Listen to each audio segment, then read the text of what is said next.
Barkanku dai. Yau abin na akan maza yake. Maza masu aure fa. Amma fa ba wai masu auren kawai ya kunsa ba, har da ku da kai da iri na wanda ba shi da aure. Magana ce akan tsafta. Ɗazu na ji a gidan rediyo da ake magana, na ce to ni ma bara da ɗauko ɗan yanko wani abu in kawo shi nan. An ce maza ba su da tsafta gaskiya. Ka je ka gama aikinka misali ko dako haka, ko kuma zama a can dai masana'antarka, da ka dawo duk gumi kafin ka dawo ka yi aiki ka gaji. Bai kamata a ce kawai ka zo ka jibge matarka a cikin kan gado da gumi yana tashi a jikinka ba. Ya kamata a ce ka ɗan shiga ban ɗaki ka watsa ruwa. Idan ma kana ganin hakan ba zai yiwu ba, to tun a hanya kafin ka ƙaraso sai kai mata waya ka sanar da ita, tunda yanzu lokaci ne na zamani. Gidanka a tafin hannunka yake. Duniyar ma zan ce ma ba wai gidanka kawai ba. Ka ɗan yi mata waya minti 2 ka sanar da ita ga kana akan hanya, da Allah ɗumama min ruwa ki kai min shi ban ɗaki.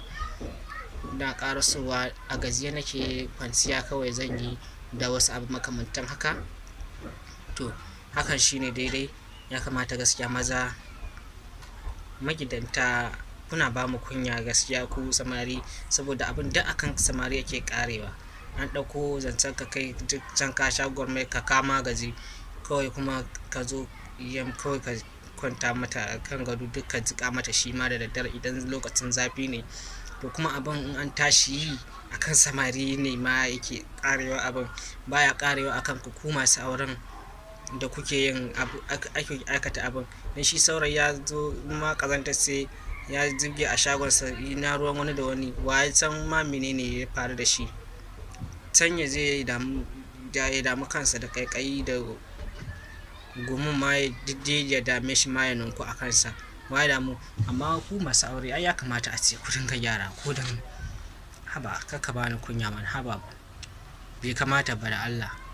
Kana katan ka ga haka da 'ya'ya, kuma kai da za ka yi wasu faɗa, kuma kai za a yi wa magana akan abun. Bai dace ba. To anan nake dan jan hankalin ku masu aure. Sorry fa, kar ku ce ina dan yaro na zo na faɗi magana anan caka a magana ta yi zafi. A'a, ina magana ne akan a gyara, ba ina magana akan rashin kunya bane wani abu makamancin haka. To na gode. Allah ya sa ku ɗau zancen nawa.